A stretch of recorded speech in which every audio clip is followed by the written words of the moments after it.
Welcome, everyone. This is Recovery Dharma. My name is Julia, one of the facilitators here. And I'd like to share this one with you. And I'd like you to pay particular attention to the spiral on there. And this week we had the wonderful fortune of listening to one of our wise friends, one of our Sangha members, share about their experience on the spiral, where we encounter something that we're working on, something that we're trying to heal, maybe a struggle, a bit of resistance, some confusion, whatever it is. And we think we have rectified it. We think we have solved it. And then sure enough, on the spiral, we encounter it again.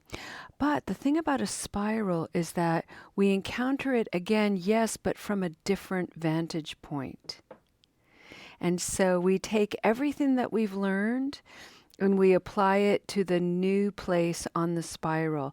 But the point is that these lessons that we keep encountering repeat over and over again. So this one reads, "May you experience compassion and share it." May you experience compassion and share it. And why that's relevant for a spiral is compassion is a limitless quality, which means we are going to encounter opportunities to share and receive it again and again and again. And one of the things that we encounter when it comes to compassion is resistance. And that is such a wonderful teacher. Why am I not able to receive this compassion? Why am I resisting it? Likewise, why am I resisting sharing it, offering it? What are the judgments? What are the stories and narratives and perceptions, judgments and biases that I'm putting up as blockades, inhibiting the natural flow of compassion, which is a quality within each of us that really is like a breath in and out. It is a life force connecting us to one another, connecting us to life itself. Compassion and its lack can govern our actions and reactivity, which can bring experiences that are positive, negative, neutral. And so it goes. For our practice today, I'd like to invite us to settle in and maybe just imagine a spiral. What does that look like for you? It is an ancient symbol. You will find it all over the world. It is a universal symbol. It is deeply, deeply connecting. And if ever you've encountered a place in the world with a spiral, say, carved in stone, and if you've had an opportunity to touch that carving, there is a real sense of the sacred in this shape, in this symbol.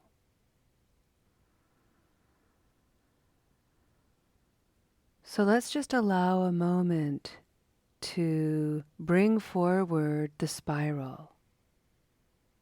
Unique, multidimensional, and a guide for our learning, our growth, both in a descending way and an ascending way.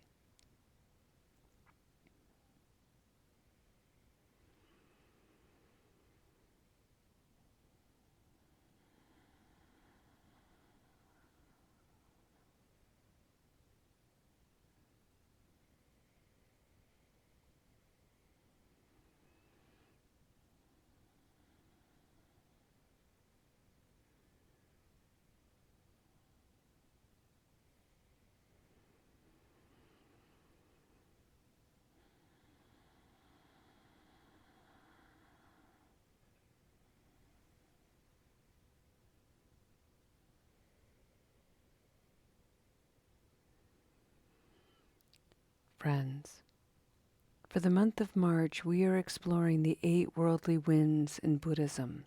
4 pairs of opposites, large concepts of contradiction, pleasure, pain, gain, loss, praise, blame, fame, disgrace.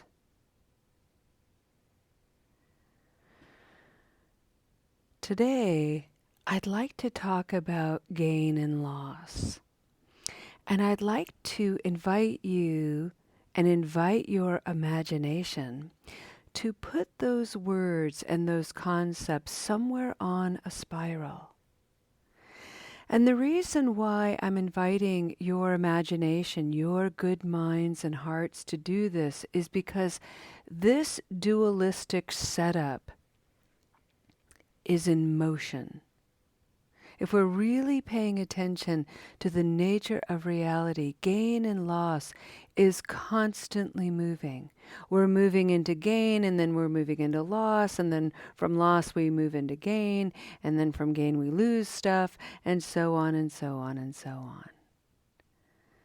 But rather than a hamster wheel that just goes round and round and round the same thing over and over and over again, it's a spiral.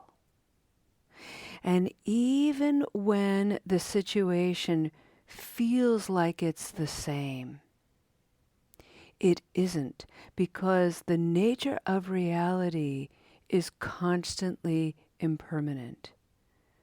It changes moment to moment to moment.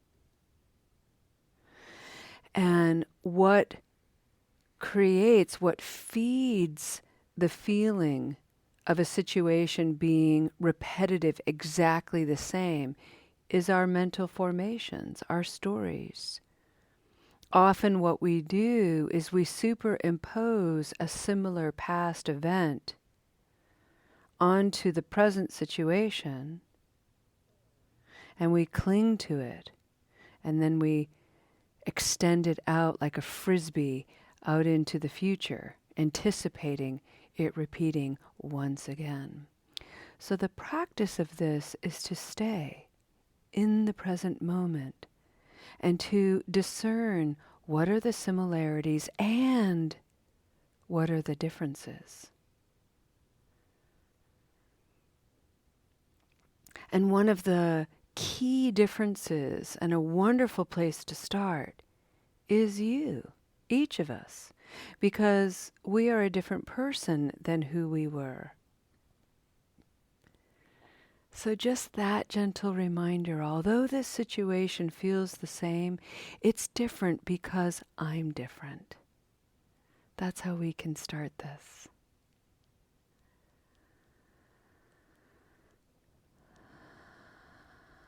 And I'd like to put on the spiral in the context of gain and loss.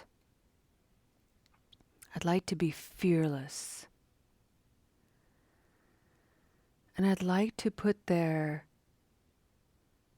habit energy, maybe even substance misuse and abuse.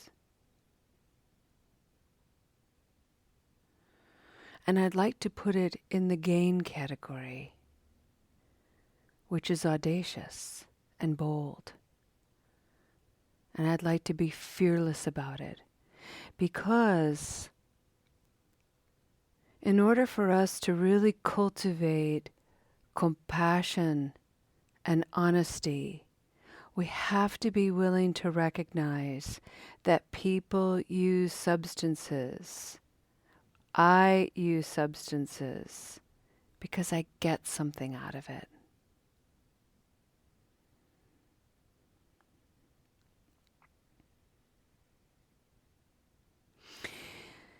When I was a younger woman, I spent a few years in a very intensive relationship with marijuana. And I had such a hoot. I had convinced myself that I was super creative. And you know, it's true. I was. And it's not the whole truth. Because I was also really dull. And then I got paranoid. And when the paranoia started to be really dominant, I ended that relationship entirely. And so at the time that I was using marijuana and having a good time with it, I was gaining a lot. I was meeting a lot of people. I was having new experiences. I was really exploring some creative outlets and avenues. And then I gained the emotional and physical experience of paranoia as well. And that then sparked this sense of loss where I was afraid of people knocking on my door. I got a little weird in social interactions, and I'm already sober, weird enough. And so having an intoxicant on board, adding to my weirdness, just was not a fun mix. So I started to lose that ground. And so suddenly the experience was creating more loss than gain.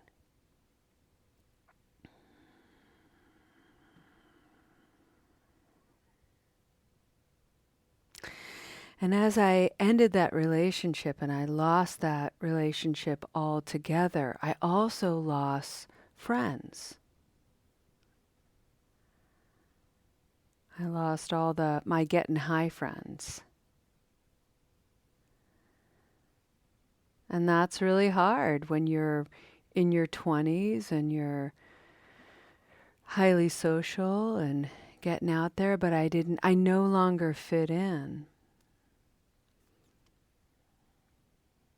And so I had to sit with that and have all those experiences. And in that presence of being with the loss, including wanting to fit in, going to situations, being tempted, every once in a while having a recurrence, letting go again, finally, once and for all, there was that day, once and for all. I also gained access to new thresholds, new friends, new activities. Most importantly, however, I got access to clarity. And that was reinforced by my natural creativity and my natural imagination coming through. And so I gained all of that. And then I started doing a whole lot more art and different kinds of things. And that opened up all kinds of outlets of expression.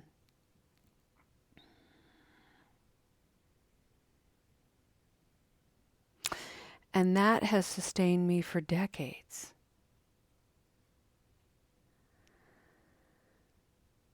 And yet aspects of that creativity and that expression, I've experienced also all kinds of losses because I had kids and a family and I didn't have the time, so I lost time. But I gained my kids. And I think you see where I'm going.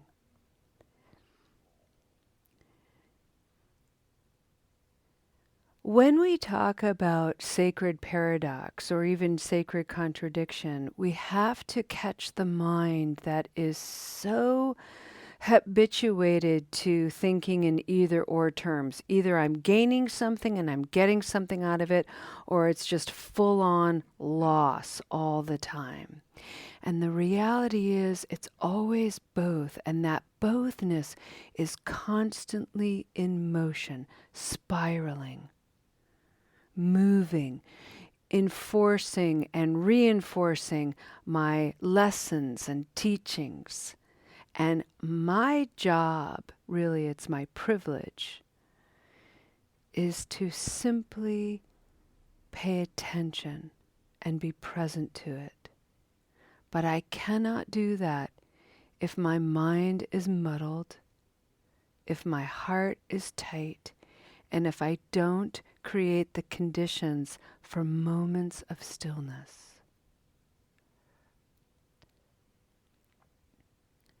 So for the duration of this practice, and I'd like to offer us at least 5 minutes, if not 7 minutes, of complete silence and stillness.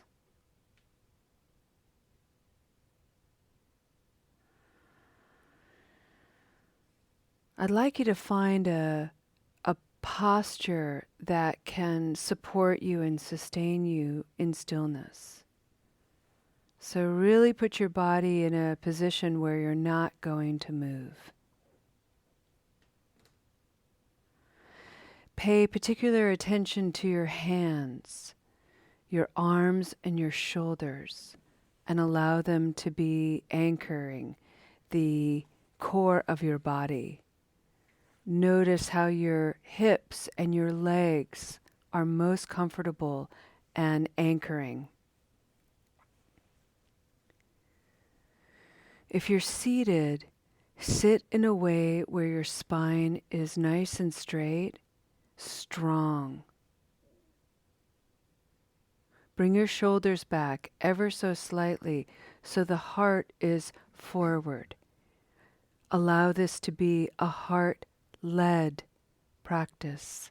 The heart is the birthplace of compassion. Compassion is a limitless quality that supports your physical being, represented in the 3 lower chakras, and your spiritual being, represented in the 3 upper chakras, the throat, the third eye, and crown. Allow the heart to be centered. Keep your eyes and your gaze inward. Closed eyes, inward gaze. Soft belly. Allow the rhythm of breath to be slow and organic.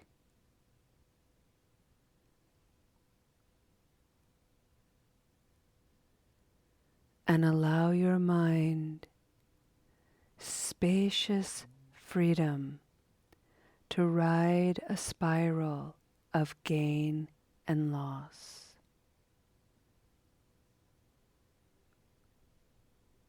And allow your compassionate heart to reveal to you the topic of your gain and loss. You heard mine and my relationship and habit energy to marijuana in my youth. What's yours? Stay curious, stay open.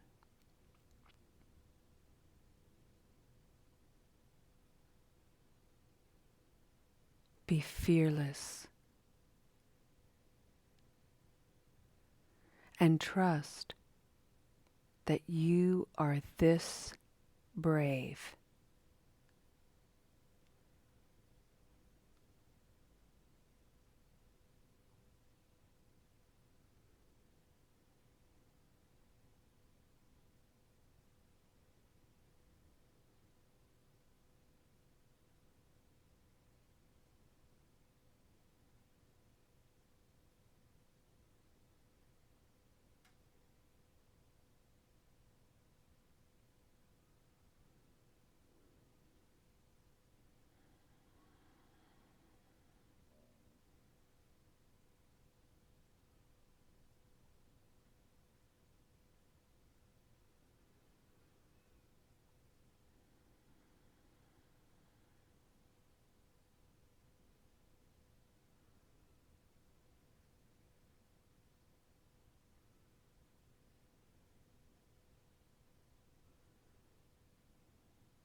Let's go ahead and end our practice today with a dedication of merit.